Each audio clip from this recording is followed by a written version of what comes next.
بسم اللہ الرحمن الرحیم۔ کل ہم مغربی فلسفے کے جو نظریات ہیں ہم نے ان کو کل شروع کیا تھا، مغربی فلسفے کے نظریات کو۔ کل تک تو میرا ذہن یہ تھا کہ جو نظریات ہیں، کیونکہ بہت سارے نظریات کا آپس کے اندر تعلق بھی ہے اور وہ آپس کے اندر جڑے ہوئے ہیں، تو ان کی آرام سے جیسے وجہ حسر ہوتی ہے ملا کر بتایا جا سکتا ہے کہ وہ آپس کے اندر کیسے مل رہے ہیں۔ مثلاً یہ کہ کائنات کی حقیقت کوئی ایک چیز ہے یا دو ہے یا زیادہ ہے، تو اس طریقے سے۔ لیکن میں نے دیکھا کہ شاید وہ چیز ابتدا کے اندر مشکل ہو جائے گی، بجائے آسان ہونے کے یا آسانی سے ذہن میں رہنے کے مشکل ہو جائے گی۔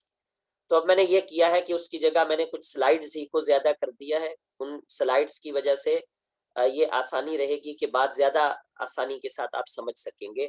پھر ہمارے پاس اگر وقت ہوا تو جب ہم مسائل فلسفہ پڑھیں گے تو ان مسائل کے اندر دوبارہ اسی بات کو اس دوسرے انداز سے بیان کر دیا جائے گا، تو آپ امید ہے کہ دو طریقوں سے آپ لوگوں کو یہ باتیں ذہن نشین ہو جائیں گی۔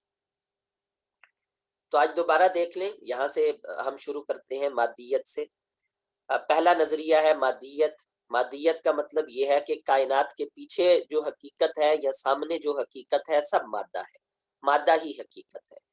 تو کائنات یہ مادی ہے، اور یہ سوچنا کہ کائنات کے پیچھے کوئی اور چیز ہے، تو کائنات کے پیچھے کوئی اور چیز نہیں ہے جسے آپ کائنات کا مبدا کہہ لیں یا جسے آپ کائنات کا کوئی خدا کہہ لیں، پیچھے کوئی چیز نہیں ہے۔ یہ جو کائنات ہے اس کے پیچھے بھی مادہ ہی ہے اور سامنے بھی مادہ ہی ہے۔ عالم ظاہر اور عالم حقیقت دونوں مادی ہیں۔ بالفاظ دیگر ایک ہی کائنات ہے جو کہ مادہ ہے اور ہمیں نظر آ رہی ہے۔ تو مادیت پسندی یوں بھی اس کو کہا جاتا ہے، مادیت کا لفظ بھی اس کے لیے استعمال کیا جاتا ہے۔ اس کے علاوہ اس کو مٹیریلزم بھی کہا جاتا ہے، انگلش میں یہ مٹیریلزم ہے، یہ مادیت پسندی ہے، یہ الفاظ اس کے لیے استعمال ہوتے ہیں۔ اور بہت کچھ جو دہریت پھیلی ہے یا الحاد پھیلا ہے، تو ملحدین کا جو بنیادی نظریہ ہوتا ہے وہ بھی مادیت پسندی ہوتا ہے، اور یہ کلچر کے طور پر بھی عام ہوتا جا رہا ہے۔ مادیت پسندی ایک طرح کا کلچر اور تہذیب بھی وہ بنتی جا رہی ہے، اگرچہ فی الحال وہ ہمارے موضوع سے خارج ہے، کیونکہ ہم فی الحال کسی فلسفے پر زیادہ تنقید کی طرف نہیں جا رہے، ہم بنیادی فلسفوں کو صرف سمجھنا چاہ رہے ہیں۔ تو مادیت کلچر تو اس طرح بن رہی ہے کہ صبح شام ہمارا مادے میں گزر رہا ہے، اور جیسے عوام کو اگر آپ دیکھ لیں کہ لوگ صبح اٹھتے ہیں، ناشتہ کرتے ہیں، کام پر چلے جاتے ہیں، بچے اسکول چلے جاتے ہیں، واپس آتے ہیں تو لوگ آ کر آرام کرتے ہیں، بچے آرام کرتے ہیں، بچے ٹیوشن آگے چلے جاتے ہیں، ٹیوشن سے واپس آ کر کھیل کود میں لگ جاتے ہیں۔ جن لوگوں کے گھر ٹی وی ہوتا ہے، لوگ رات کو پھر ٹی وی دیکھ لیتے ہیں اور سو جاتے ہیں۔ جو لوگ کام کرنے والے ہیں شام کو واپس آ کر تھوڑی دیر باہر نکل جاتے ہیں، پارکوں میں چلے جاتے ہیں، کہیں کوئی خدا کا نام، رسول کا نام، کہیں کوئی ایمانیات، اس طرح کی چیزیں بہتوں کی زندگی سے نکل گئی ہیں۔ پیسہ، کام، پیسے کے بدلے کے اندر کیا ملے گا، راحت والا مادہ۔ تو یہ ایک مادی کلچر جو ہے وہ الحاد کی وجہ سے آہستہ آہستہ پھیل۔ بہرحال دوسرا مسلک ہے تصوریت۔ تصوریت کے بارے میں کل بھی کافی تفصیل ہو گئی تھی۔ تصوریت کا نام مثالیت پسندی بھی اردو میں لیا جاتا ہے، تصوریت پرستی بھی لیا جاتا ہے۔ یہ عقلیت پر مبنی فلسفہ ہے جس کے نزدیک ذہن اصل ہے، مادہ اصل نہیں ہے۔ یعنی کائنات، یہ کہتا ہے کائنات کے پیچھے ایک حقیقت موجود ہے، اور کائنات کے پیچھے کیا حقیقت ہے؟ وہ حقیقت یہ ہے کہ کل کائنات حقیقت کے اندر وہ ذہنی ہے، خارج کے اندر مادہ یہ حقیقی وجود نہیں رکھتا۔ مادہ کو آپ پرتو کہہ لیں، مادے کو آپ اپنی حس کا دھوکہ کہہ لیں، یا مادے کو آپ ذہنی وجود کہہ لیں، جو بھی آپ لفظ استعمال کر لیں، لیکن یہ مادہ یہ ذہن کا پیدا کرتا ہے، یہ مادہ کوئی حقیقی چیز نہیں ہے۔ تو انگلش میں اس کو کہتے ہیں آئیڈیلزم، یا آئیڈیل کا جو ویو ہے، یہ نظریہ تصوریت ہے۔ اب یہ دونوں کوئی سادے نظریات نہیں ہیں، ان کی آگے بہت ساری شاخیں بنتی ہیں۔ میں نے اگلی سلائیڈز کے اندر ان کو علیحدہ علیحدہ لکھ دیا ہے تاکہ سمجھانے میں آسانی ہو۔ تو آگے بڑھنے سے پہلے آپ اسی سلائیڈ کے بالکل بائیں طرف دیکھیں تو 3 لفظ آپ کو لکھے ہوئے نظر آ رہے ہوں گے: وحدت الوجودیت، ثانویت اور کثرتیت۔ اور ان کے ساتھ میں نے نمبر نہیں لکھے کیونکہ یہ پہلے فلسفوں کے ساتھ جڑتے جاتے ہیں۔ وحدت الوجودیت کا مطلب یہ ہے کہ کائنات کی حقیقت کوئی ایک چیز ہے، وہ جو بھی ہو۔ ثنویت کا مطلب ہے کائنات کی حقیقتیں دو ہیں۔ کثرتیت کا مطلب یہ ہے کہ کائنات کی حقیقت دو سے بھی زیادہ ہے۔ اب دو سے زیادہ جتنی بھی ہوں، لیکن کائنات کی حقیقت دو سے بھی زیادہ ہے۔ اب ان کے ساتھ نمبر نہ لکھنے کی وجہ یہی ہے کہ یہ مادیت کے ساتھ بھی جڑ جائیں گی، یہ اقسام تصوریت کے ساتھ بھی جڑ جائیں گی، یہ اقسام ان کے ساتھ جڑتی جاتی ہیں۔ مثلا ہو سکتا ہے کہ ایک شخص کہتا ہو کہ کائنات کی حقیقت مادی ہے، لیکن وہ مادی بھی کوئی ایک ہی چیز ہے۔ ہو سکتا ہے وہ کہتا ہو کائنات کی حقیقت مادی ہے، لیکن کوئی ایک مادہ نہیں ہے، بہت سارے مادے ہیں۔ تو اس طرح نظریات جو ہیں وہ مختلف ہوتے ہیں۔ اس کو آپ اگلی سلائیڈ کے اندر دیکھیں۔ پہلا لفظ ہم نے لے لیا ہے کثرتیت کا، کہ کائنات کی جو حقیقت ہے، اس یونیورس کی، کل دنیا کی جو حقیقت ہے، وہ حقیقت ایک سے زیادہ ہے، دو سے بھی زیادہ ہے۔ اب وہ حقیقت دو سے زیادہ، ہمارے پاس اس کی دو ہی صورتیں ہیں۔ یا تو وہ مادی ہوگی، جیسے آپ کے سامنے نمبر 1 اور نمبر 2 میں مادی مادی لکھا آ رہا ہے، اور بائیں طرف نمبر 1 اور نمبر 2 کے اندر تصوری اور تصوری لکھا آ رہا ہے۔ تو دو ہی آپشنز ہیں، دو ہی عقلی باتیں بنتی ہیں کہ کائنات کے پیچھے جو بھی حقیقت ہے، یا تو وہ بھی مادہ ہی ہے یا وہ مادہ نہیں ہے۔ تو نمبر 1 کو لیں، اگر وہ مادہ ہے تو یہ سائنسی نظریہ ہے، قدیم سائنس بھی اس کی قائل ہے، جدید سائنس بھی اس کی قائل ہے۔ نمبر 2 میں ہم نے لکھ دیا، لیکن ان کے درمیان کچھ فرق بھی ہے۔ یعنی قدیم سائنس کے اعتبار سے وہ کثرت کیا ہے، تو دیموکراتیس کہتا تھا وہ ایٹمز ہیں، اور ایمپیڈوکلیس کہتا تھا کہ وہ 4 عناصر ہیں جن سے مل کر کائنات بنی ہے۔ اور جدید جو نظریہ مادیت ہے وہ بھی کثرتیت پسند ہے، یعنی وہ کہتا ہے کہ کائنات کے پیچھے بہت سارے مختلف مادے ہیں، جو تقریباً جس طرح کیمسٹری میں پڑھتے ہیں، تقریباً 105 کے قریب پہنچ گئے ہیں، کہ جو حقیقی مختلف مادے ہیں جن سے مل کر ہماری یہ کائنات بنی ہے۔ تو یہ دو طرح کے نظریات ہیں، بنیادی طور پر ایک ہی ہے، لیکن کیونکہ قدیم سائنس اور جدید سائنس میں بڑا فرق ہے، اسی وجہ سے ان کو نمبر 1 اور نمبر 2 میں علیحدہ علیحدہ کر دیا ہے کہ کثرتیت مادی ہوگی تو قدیم سائنس کے نظریات مختلف ہیں، کثرتیت مادی ہوگی تو جدید سائنس کے نظریات تھوڑے مختلف ہیں۔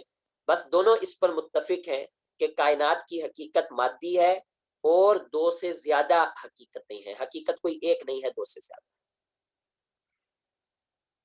کچھ فلاسفہ یا کچھ کا نظریہ یہ ہے، کیونکہ ہم نظریات اب پڑھ رہے ہیں، اور آپ اگر ان کو اچھے طریقے سے ذہن میں بٹھا لیں گے تو آگے تاریخ فلسفہ پڑھتے وقت یہ سب چیزیں آپس میں جڑتی جائیں گی اور آپ کے لیے کافی آسانی ہو جائے گی۔ تو کچھ کا نظریہ یہ ہے کہ کائنات کی حقیقت جو ہے وہ دو سے بھی زیادہ ہے، لیکن وہ سب غیر مادی۔ تو اگر وہ غیر مادی ہیں تو پھر وہ زیادہ چیزیں کیا ہیں؟ اب ایک نظریہ ہے لائبنیز کا، جو ایک مشہور فلسفی گزرا ہے، اس نے کہا وہ زیادہ چیزیں ان کا نام رکھو موناد۔ وہ انہیں موناڈ کہتا تھا، موناڈ ہیں، موناڈیت، چھوٹے چھوٹے پیکٹس ہیں انرجی کے، طاقت کے، روشنی کے، جن سے مل کر جو ہے یہ کائنات بنی ہے۔ اس کا ایک اپنا ایک خاص قسم کا خیال تھا۔ تو یہ کیونکہ وہ بہت سارے موناد کا قائل تھا کہ بہت سارے موناد ہیں جن سے مل کر یہ کائنات بنتی ہے، اس وجہ سے، اور اس وجہ سے کہ وہ موناد کوئی مادہ نہیں ہے۔ تو دیکھیں یہ تینوں لفظ اس کے اوپر فٹ آ جائیں گے۔ کثرتیت کا قائل ہے، تصوریت کا قائل ہے کہ کائنات کی حقیقت مادی نہیں ہے، تو پھر وہ غیر مادی کیا چیز ہے؟ تو وہ اس کا نام رکھتا ہے موناد۔ لائبنیز اس کا نام رکھتا ہے موناد۔ اور آخری نظریہ جو نمبر 2 کے ساتھ لکھا ہوا ہے کہ کائنات کی حقیقت غیر مادی ہے، بہت ساری حقائق ہیں، لیکن جس طرح ایک اصنام پرستی والا ایک مذہب ہوتا ہے جو بہت سارے خداؤں کا قائل ہوتا ہے، تو خدا کسے کہتے ہیں؟ جو مادی نہیں ہوتا۔ بنیادی طور پر خدا کے تصور میں یہ بات شامل ہے کہ خدا مادی نہیں ہوتا۔ تو جب خدا مادی نہیں ہے تو تصوریت پسند ہو گیا یہ والا نظریہ، کہ یہ کہتا ہے کہ بہت سارے خداؤں نے مل کر اس دنیا کو بنایا ہے۔ تو اگرچہ یہ کوئی نظریہ زیادہ فلسفی نہیں ہے، مذہب کی طرف چلا جاتا ہے، لیکن جمع کرنے کے لیے ابحاث کو بہتر ہے کہ ہم ان سب کو ایک ہی جگہ پر جمع کریں۔ تو اس طرح ہمارے پاس کثرتیت کے 4 مذاہب آ جاتے ہیں، جنہیں ہم 2 بنیادی حصوں میں تقسیم کر سکتے ہیں، 2 مادی ہیں اور 2 غیر مادی۔ اس کے بعد ہمارے پاس آ جاتے ہیں وحدت الوجودی نظریہ، یعنی جو یہ کہتے ہیں کہ کائنات کے پیچھے جو حقیقت ہے وہ حقیقت صرف ایک ہے۔ اب ہمارے اردو کے اندر یہ دونوں لفظ استعمال ہوتے ہیں، میں نے آپ کے سامنے احدیت لکھا ہے، دیکھیں نمبر 1 میں، نمبر 2 میں، نمبر 3 میں اور نمبر 4 میں احدیت لکھا ہے۔ تو کچھ لوگ احدیت کا لفظ استعمال کریں گے، کچھ لوگ اردو کے اندر وحدت الوجودیت کا لفظ استعمال کریں گے اپنی کتابوں میں، لیکن مفہوم دونوں کا ایک ہی ہے۔ وہ مفہوم یہ ہے کہ کائنات کے پیچھے جو حقیقت ہے وہ ایک ہی ہے، جو بھی ہو لیکن وہ ایک ہی ہے۔ اب وہ ایک حقیقت کیا ہے؟ تو نمبر 1 کو دیکھیں، یہ ایک نظریہ ہے کہ وہ ایک حقیقت مادی ہے۔ اچھا، اگر وہ ایک حقیقت مادی ہے تو اس کا مطلب ہے کہ کل کائنات کسی ایک چیز سے بنی ہے۔ تو کل کائنات کس ایک چیز سے بنی ہے؟ وہ مادہ کون سا ایک مادہ ہے؟ تو کچھ ابتدائی فلاسفہ نے کہا تھا کہ وہ پانی ہے، جیسے بالکل پہلا جو فلسفی تھا تھالیس ملتی نے کہا تھا کہ کل کائنات جو ہے پانی سے مل کر بنی ہے۔ اب اس کی کیا مراد تھی پانی سے؟ یہ بھی تو ہو سکتا ہے کہ اس کی مراد ہو کہ پانی جیسے مٹیریل سے مل کر بنی ہے، یہ بھی ہو سکتا ہے، کچھ اور بھی مطلب ہو سکتا ہے، لیکن جو مشہور ہے وہ یہ ہے کہ کل کائنات جو ہے وہ پانی سے بنی ہے۔ جیسے قرآن کریم بھی کہتا ہے وَجَعَلْنَا مِنَ الْمَاءِ كُلَّ شَيْءٍ حَيٍّ، کہ پانی سے ہم نے ہر زندہ چیز کو بنایا۔ تو پانی کا مفہوم آپ پانی بھی لے سکتے ہیں، اور پانی سے مراد آپ پانی جیسا مادہ بھی لے سکتے ہیں۔ تو اگر پانی جیسا مادہ لیتے ہیں تو وہ سب کو شامل ہو جاتا ہے۔ اس کے بعد ایک اور فلسفی آیا، اس نے کہا انیکسیمنیز تھا، اس نے آ کر کہا کہ نہیں، کائنات جو ہے یہ ہوا سے بنی ہے، کیونکہ ہم ہوا کے مختلف مدارج دیکھتے ہیں۔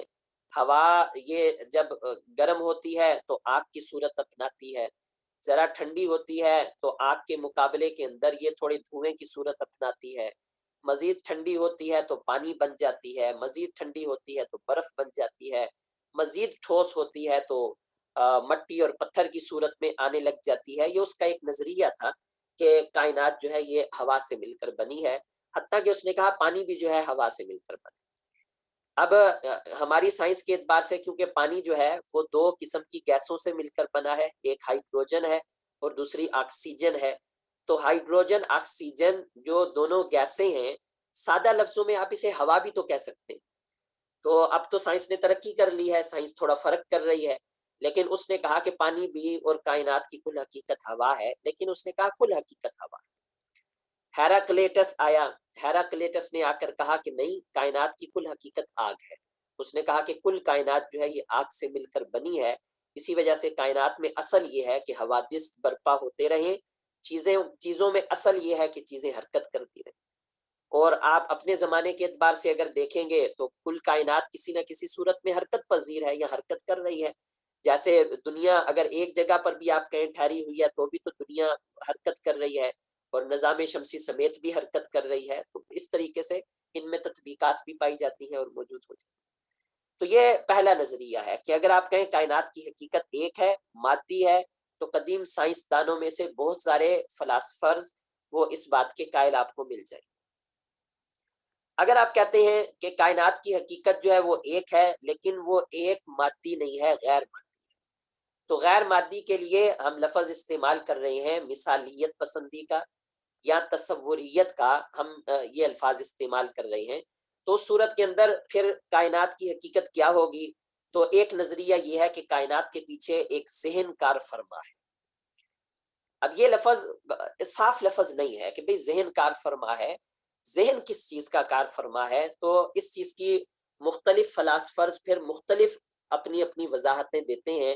کوئی ذہن کا لفظ استعمال کرے گا، کوئی روح کا لفظ استعمال کرے گا، کوئی شعور کا لفظ استعمال کرے گا کہ کائنات کی حقیقت وہ ایک شعور ہے، جیسے برکساں کا نظریہ ہے کہ کائنات کی حقیقت جو ہے وہ غیر مادی ہے اور شعور ہے۔ کوئی انا کا لفظ استعمال کرتا ہے کہ بھئی وہ انا ہے، کوئی خودی کا لفظ استعمال کرتا ہے، جیسے علامہ اقبال خودی کا لفظ استعمال کرتے ہیں، یا اسی طرح کوئی وجود مطلق کا لفظ استعمال کرتا ہے، جیسے ہیگل جو ہے وجود مطلق کا لفظ استعمال کرتا ہے۔ تو اس کی تفسیر تو مختلف ہو سکتی ہے کہ بھئی وہ ذہن پھر کیسا ہے، کیا ہے، لیکن اس چیز پر بہت سارے فلاسفہ کا اتفاق ہے کہ کائنات کی حقیقت جو ہے وہ ایک ہے اور وہ غیر مادی ہے، اور وہ ذہن ہے، یا آپ اس کو روح کہہ لیں یا اس طرح کا جو بھی نام۔ نمبر 3 میں مذہب آ جاتا ہے۔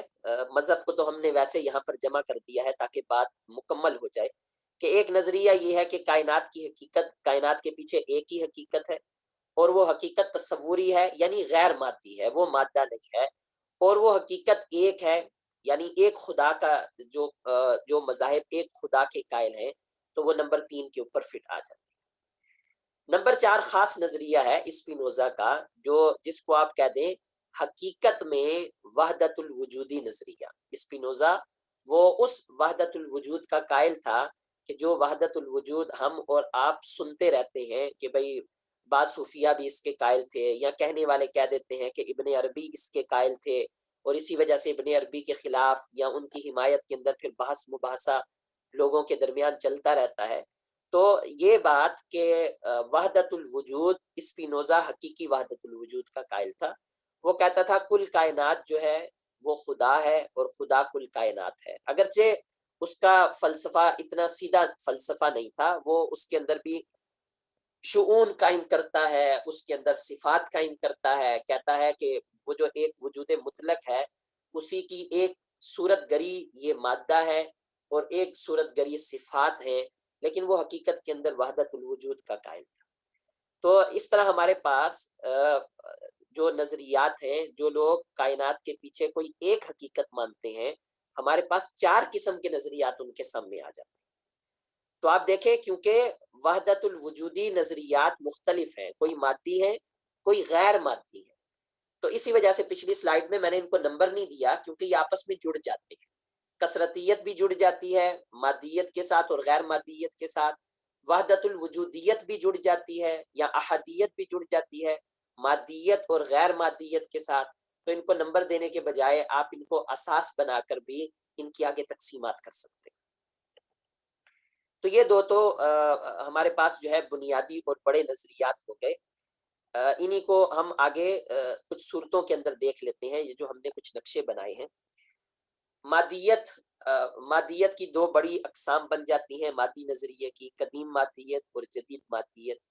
فرق یہ ہے کہ قدیم مادیت 2 طرح کی تھی، اور جدید مادیت اس کو ایک لحاظ سے اگر آپ بالکل جدید نظریے کو شامل کریں تو وہ بھی 2 بن جاتی ہے۔ قدیم مادیت کے اندر 2 طرح کے فلاسفرز تھے، جو قدیم مادیت میں وحدت الوجودی تھے، اور جو قدیم مادیت میں کثرت کے قائل تھے۔ کہتے تھے کہ کائنات کی حقیقت مادہ ہے اور وہ کوئی ایک چیز ہے، یا دوسرا گروہ جو کہتا تھا کہ کائنات کی حقیقت مادہ ہے اور ایک مادہ نہیں، بہت سارے مادے ہیں۔ تو یہ قدیم مادیت ہے۔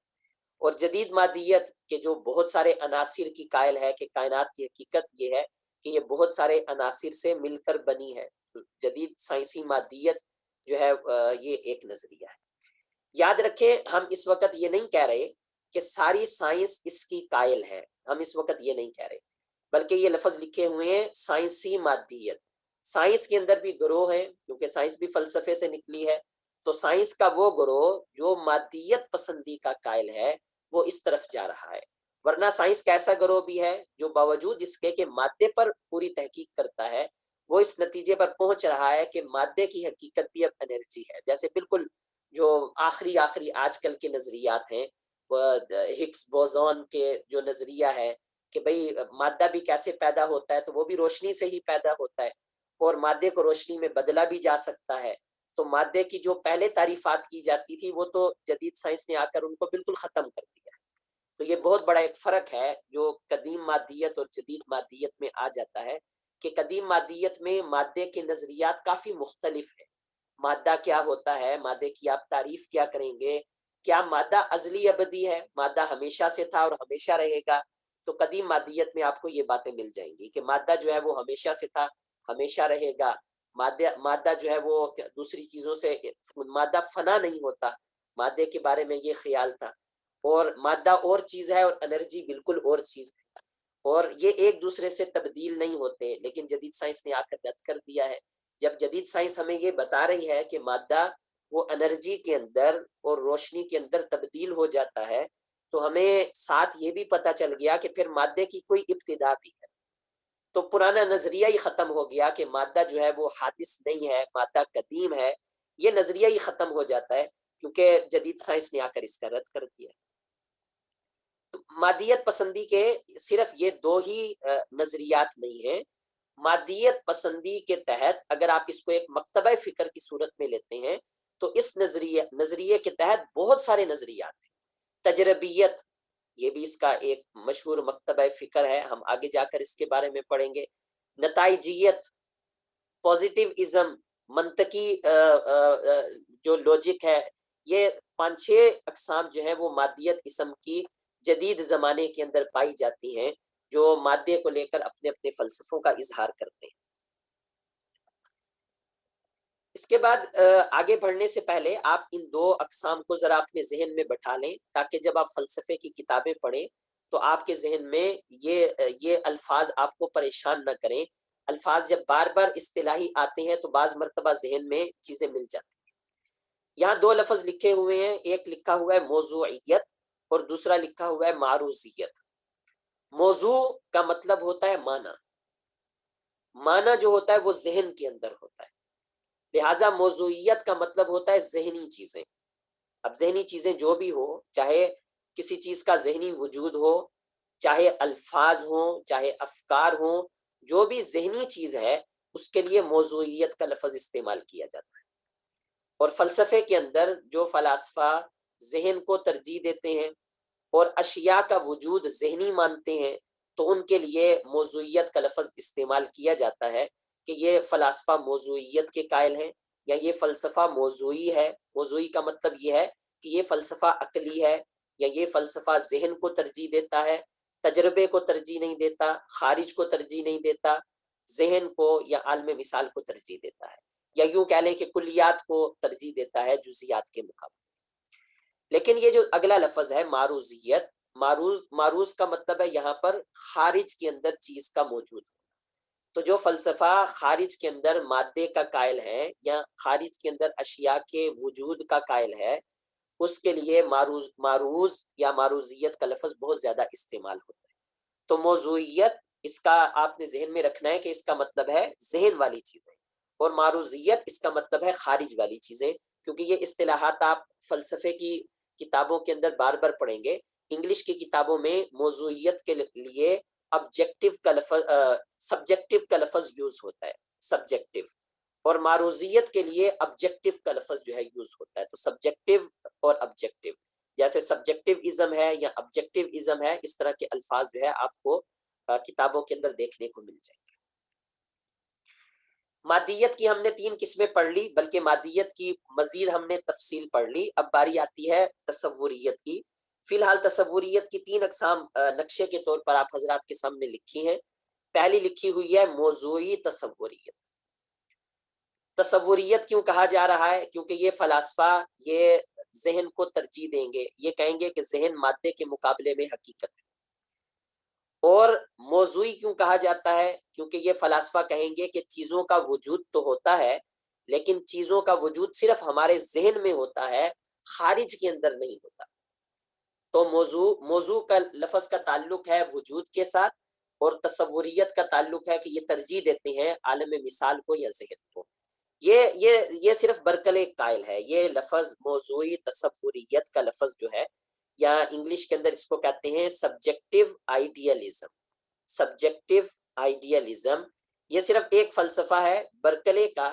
برکلے کے فلسفے کے لیے یہ لفظ استعمال ہوتا ہے۔ برکلے کا خیال یہ تھا، جو اس کا بنیادی نظریہ ہے وہ یہ کہ وہ اشیاء کے وجود کا تو قائل ہے، جیسے یہ گھر ہے، جیسے میرے سامنے لیپ ٹاپ ہے، جیسے میز ہے، کرسی ہے، دنیا کی چیزیں ہیں، میں ہوں، آپ ہیں، وہ اشیاء کے وجود کا تو قائل تھا لیکن مادے کا قائل نہیں تھا۔ برکلے ایک مشہور عیسائیوں کا پادری تھا اور فلسفے کا بہت ماہر گزرا ہے۔ اس کا فلسفہ جس میں اس نے مادے کا رد کیا ہے، یہ اچھے طریقے سے لوگوں کو چکرا دیتا ہے، یعنی اس کا جواب دینا کوئی بہت سیدھا کام نہیں ہوتا۔ اس کا جواب جب آپ عقلی صورت میں دینے لگیں گے تو وہ اچھا خاصا پریشان کرتا ہے۔ برکلے نے یہ دعویٰ کیا تھا کہ ہم نے آج تک کبھی مادے کو نہیں دیکھا، لہٰذا جو چیز ہم نے دیکھی نہیں ہے، تو کیونکہ سائنس تو یہ کہتی ہے کہ تجربے پر بنیاد ہونی چاہیے، تجربے کا تعلق حس سے ہے، اور ہمارے حواس نے تو آج تک کبھی مادہ نہیں دیکھا. جب ہمارے حواس نے مادہ ہی کبھی نہیں دیکھا تو ہم مادے کو کیوں مان لیں؟ لہٰذا مادہ نہیں پایا جاتا. جو کچھ ہم دیکھتے ہیں یہ حقیقت میں ہمارا ذہن ہمارے سامنے پیش کرتا ہے.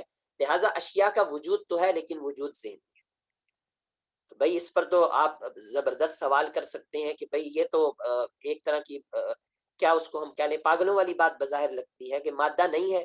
آپ مادے کو چھو سکتے ہیں, آپ مادے کو بظاہر ہم کہتے ہیں ہم مادے کو دیکھ رہے ہیں, ہم کہتے ہیں ہم مادی چیزوں کو سن سکتے ہیں. یہ کیسے کہا جا رہا ہے؟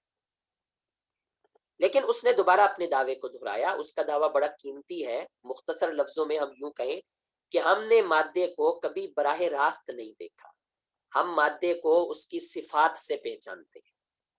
یعنی آپ مثال کے طور پہ آپ اپنے سامنے کوئی بھی چیز دیکھ لیں اور اس پر غور کریں تو آپ کہیں گے کہ یہ مادی ہے. مادی کیسے ہے؟ تو آپ اس کی صفات بیان کرنا شروع کریں گے کہ بھئی مادے کی ایک صفت ہوتی ہے طول, ایک صفت ہوتی ہے عرض, ایک صفت ہوتی ہے عمق. وہ گہرائی کو قبول کرتا ہے, لمبائی کو, چوڑائی کو قبول کرتا ہے, اور اس کے اندر رنگ پایا جاتا ہے. تو اس طریقے سے ہم مادے کو پہچانتے ہیں. لیکن حقیقت یہ ہے کہ لمبا ہونا یہ بھی تو صفت ہے نا. لمبا ہونا ایک صفت ہے, یہ ذات نہیں ہے. چوڑا ہونا ایک صفت ہے, یہ بھی ذات نہیں ہے. کالا گورا ہونا یہ بھی صفت ہے, یہ ذات نہیں ہے. ان میں سے کوئی چیز ذات نہیں ہے, یہ تو سب صفات ہیں. برکلے کا سوال یہ ہے کہ تم کوئی ایسا مادہ دکھا دو کہ صفات کو اس سے علیحدہ رکھ دو. یعنی کسی مادے سے آپ اپنے فرض کے اندر خیال میں لمبائی, چوڑائی, گہرائی, اس کا رنگ, یہ سب نکال کر دکھاؤ کہ کیا تم نے براہ راست کبھی مادہ دیکھا ہے؟ تو جب آپ نے براہ راست مادہ نہیں دیکھا, آپ مادے کو اس کی صفات سے پہچان رہے ہیں, تو سائنسی طور پر آپ کیسے دعویٰ کر سکتے ہیں کہ بھئی مادہ ہے؟ اور برکلے یہ سب کیوں کہہ رہا تھا؟ برکلے کی یہ بات بڑی دلچسپ ہے اور مذہب کے پورے حق میں جاتی ہے. یعنی اگر ہم برکلے کی بات کا نتیجہ نکالنا چاہیں تو ہم اس طرح آسانی سے نتیجہ نکال سکتے ہیں کہ ایک طرف خدا ہے اور اہل مذاہب کہتے ہیں کہ خدا کو مانو. لیکن سوال یہ ہوتا ہے, سائنس کہتی ہے ہم خدا کو کیسے مانیں کہ خدا ہمیں نظر نہیں آتا. تو اہل مذاہب کہتے ہیں کہ خدا کو اس کی صفات سے پہچانا. تو سائنس کہتی ہے یا ایتھسٹ کہتے ہیں کہ بھئی جب تک ہم کسی چیز کو دیکھ نہیں سکتے ہم اس کو کیوں مانیں. تو برکلے اس نتیجے تک لوگوں کو پہنچاتا ہے. برکلے کہتا ہے کہ اگر خدا کو اس کی صفات کی وجہ سے تم ماننے سے انکار کر رہے ہو تو پھر مادے کو بھی نہ مانو, کیونکہ مادے کو بھی آج تک کسی نے نہیں دیکھا, خدا کو بھی کسی نے نہیں دیکھا. مادے کو بھی اس کی صفات کی وجہ سے اگر مان لیتے ہو تو خدا کو بھی اس کی صفات کی وجہ سے مان لو. لہٰذا خدا کو جب یوں کہا جائے کہ بھئی مادے کو اس کی صفات کی وجہ سے تم مانو تو تمہیں یہ بات بالکل سائنسی لگتی ہے, عقل کے موافق لگتی ہے. اور جب یوں کہا جائے کہ خدا کو اس کی صفات کی وجہ سے مانو, تم کہتے ہو یہ غیر سائنسی بات ہے, یہ غیر عقلی بات ہے, یہ غیر تجربی بات ہے, تو تم اس کا بالکل انکار کر دیتے. تو حقیقت میں وہ اس لیول تک, اس درجے تک لوگوں کو پہنچانا چاہ رہا تھا, کیونکہ وہ کٹر عیسائی تھا, یعنی کٹر مذہبی تھا, خدا کو ماننے والا تھا. تو اس نے بنیادی طور پر مادے کا رد کیا, اور ایسا رد کیا کہ سائنس اس کا جواب نہیں دے سکتی. آج بھی سائنس یہ نہیں بتا سکتی کہ ہم نے براہ راست مادے کو دیکھا ہے, کیونکہ مادے کو اس کی صفات سے ہی پہچانا جاتا ہے. یہ ایسی صفات ہیں کہ اگر آپ ان کو نکال دیں تو آپ کبھی بھی مادے کو دیکھ ہی نہیں سکتے. تو موضوعی تصوریت, یہ تو چلیں برکلے کا ایک نظریہ آپ کے سامنے ساتھ آ گیا. موضوعی تصوریت کا مطلب یہ ہے کہ جو کچھ وجود ہے وہ ہمارے حس اور ہمارے ذہن کے مرہون منت ہے. چیزیں موجود ہیں, کیسے؟ کیونکہ ان کو کوئی نہ کوئی دیکھ رہا ہے, سادہ لفظوں کے اندر.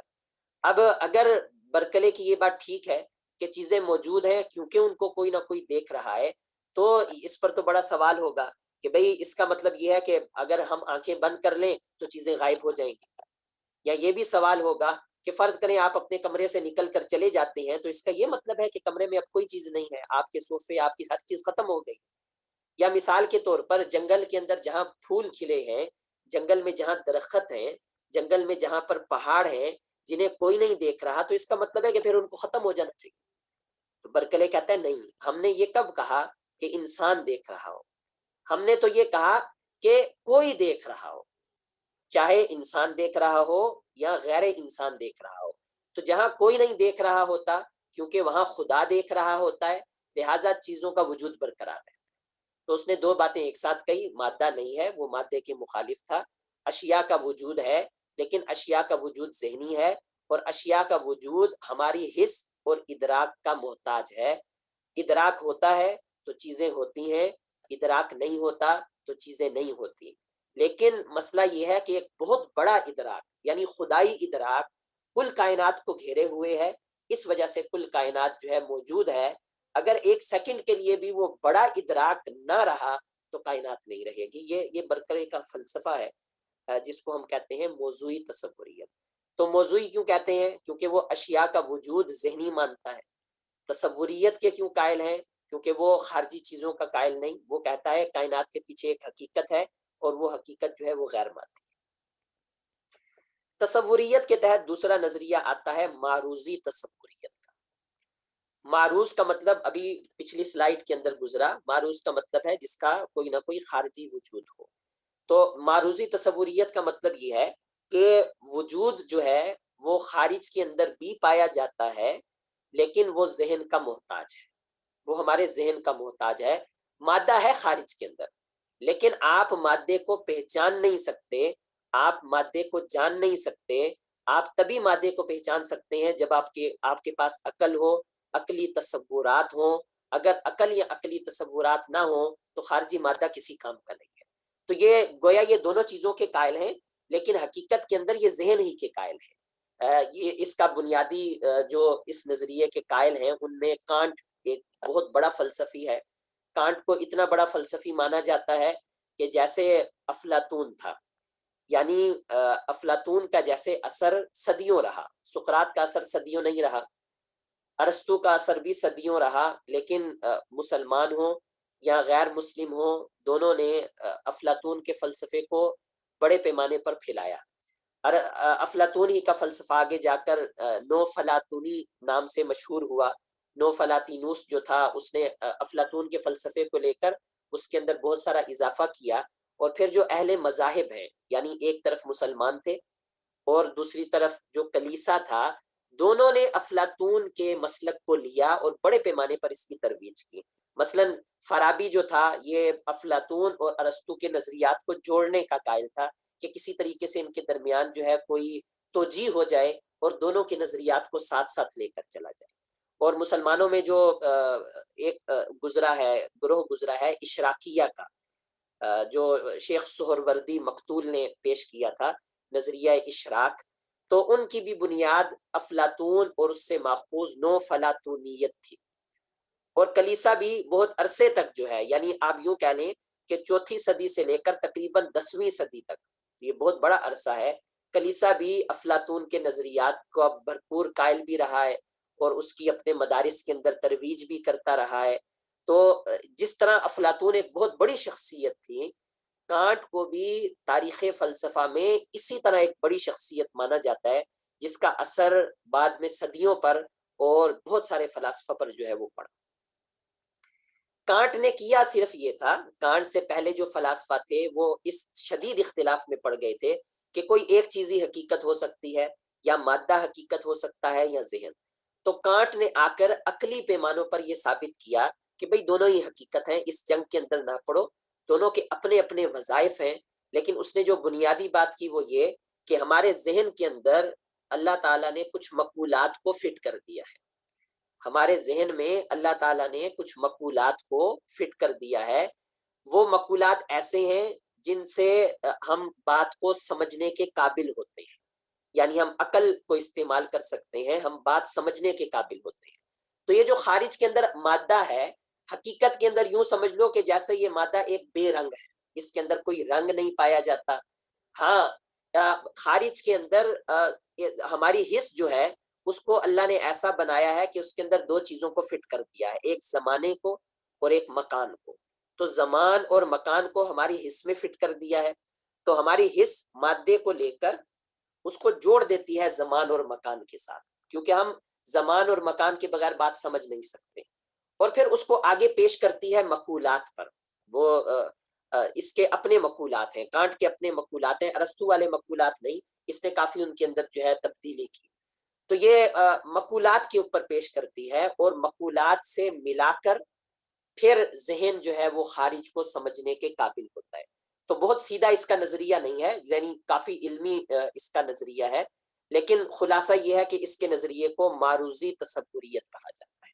معروضی کا مطلب یہ ہے کہ یہ خارج کو مان رہا ہے، لیکن خارج ذہن پر ڈیپینڈ کرتا ہے. خارج تبھی ہم خارج کو سمجھ سکتے ہیں اگر ذہن ہوگا، ذہن نہیں ہوگا تو خارج کا کیا فائدہ. لیکن اگر خارج نہیں ہوگا تو ذہن کس چیز کو سمجھنے کی کوشش کرے گا. تو کانٹ نے آ کر کوشش کی کہ یہ جو دو مادیت ازم اور تصوریت ازم علیحدہ علیحدہ چلتے ہیں، کسی طریقے سے ان کو ملا دیا جائے، کیونکہ وہ بھی مذہبی تھا، اور ان کو ملا کر کسی طریقے سے آگے بڑھایا جائے. تصوریت کے اندر تیسرا نظریہ ہمارے پاس آتا ہے مطلق تصوریت کا. مطلق تصوریت کا مطلب یہ ہے کہ چاہے مادہ ہو یا چاہے ذہن ہو، جیسے کانٹ کوشش کر رہا تھا کہ مادہ اور ذہن دونوں جو ہیں ان کو کسی طرح اچھے طریقے سے تطبیق دی جائے کہ صدیوں کا اختلاف جو ہے وہ ختم ہو جائے. لیکن کانٹ اس بات کے جواب کی طرف آگے نہیں بڑھا کہ اگر مادہ اور ذہن دونوں حقیقی ہیں تو ان کا بھی پیچھے کوئی مبدا ہے یا نہیں. یعنی کیسے ہمیں پتہ چلے گا کہ ذہن کا بھی کوئی مبدا ہے یا مادے کا بھی کوئی مبدا ہے، ان کے پیچھے بھی کوئی چیز ہے یا نہیں، کیا پیچھے کوئی خدا ہے یا نہیں. کانٹ اس بات کی طرف آگے نہیں بڑھا. کانٹ نے اس بات کو توجہ بھی نہیں دی، بلکہ کانٹ نے یہ کہا کہ یہ جو خدا کے بارے میں سوال کیا جاتا ہے یہ اس کا تعلق عقلیات کے ساتھ نہیں ہے. کانٹ کہتا ہے خدا کو آپ عقل سے ثابت نہیں کر سکتے، اور عقل سے ثابت کرنے کے جتنے دلائل ہیں کانٹ نے ان کو رد کیا ہے. کانٹ کہتا ہے خدا کا جو وجود ہے اس کو ہم اخلاقیات سے ثابت کریں گے. اخلاقیات سے کیسے؟ کہ بھئی دنیا کے اندر ظلم بھی ہوتا ہے، تو ظالم سے کوئی تو ہونا چاہیے جو انصاف کر سکے. ہم دیکھتے ہیں کہ ظالم بعض دفعہ عمر بھر ظلم کرتا رہتا ہے اور مر جاتا ہے اور کوئی انصاف نہیں ہو پاتا. تو اس نے اخلاقیات سے خدا کے وجود کو ثابت کرنا چاہا. اس نے کہا منطق یا فلسفے سے خدا کے وجود پر کوئی ٹھوس دلیل نہیں ملتی. میں نے کہا کہ کانٹ ایک بنیادی فلسفی گزرا ہے. کانٹ کے فلسفے کو آگے بڑھاتے ہوئے اور اس کے فلسفے پر تنقید کرتے ہوئے اگلا فلسفی ہیگل آتا ہے. ہیگل ایک بڑا دلچسپ فلسفی ہے اور بہت مشکل فلسفی ہے کہ جس نے جو تناقض کے یعنی ازداد کے جمع ہونے کا قائل ہے، جو اس بات کا قائل ہے کہ ازداد وہ جمع ہوتی ہیں. ایسا نہیں ہے کہ کائنات کے اندر ازداد جمع نہیں ہوتی، ایسا نہیں ہے. نفی اور اثبات ان کا آپس کے اندر گہرا تعلق ہے. صرف نفی وہ کوئی چیز نہیں ہوتی اور صرف اثبات کوئی چیز نہیں ہوتی. جب تک نفی اور اثبات اکٹھے نہ چلیں کوئی فائدہ اور کوئی نئی چیز حاصل نہیں ہوتی. تو ہیگل نے مطلق تصوریت کا ایک خیال پیش کیا. مطلق تصوریت کا مطلب یہ ہے کہ مادہ اور ذہن ان دونوں کے پیچھے ایک حقیقت ہے کہ یہ دونوں اس حقیقت پر جا کر فٹ ہو جاتے ہیں. یا یوں کہہ لیں کہ مادہ اور ذہن یہ کسی کے خزانے کے اندر محفوظ ہیں. کس کے خزانے کے اندر محفوظ ہیں؟ تو ہم مذہبی زبان میں اس کو خدا کہہ دیں گے. ہیگل اس کو اپنی فلسفی زبان میں مطلق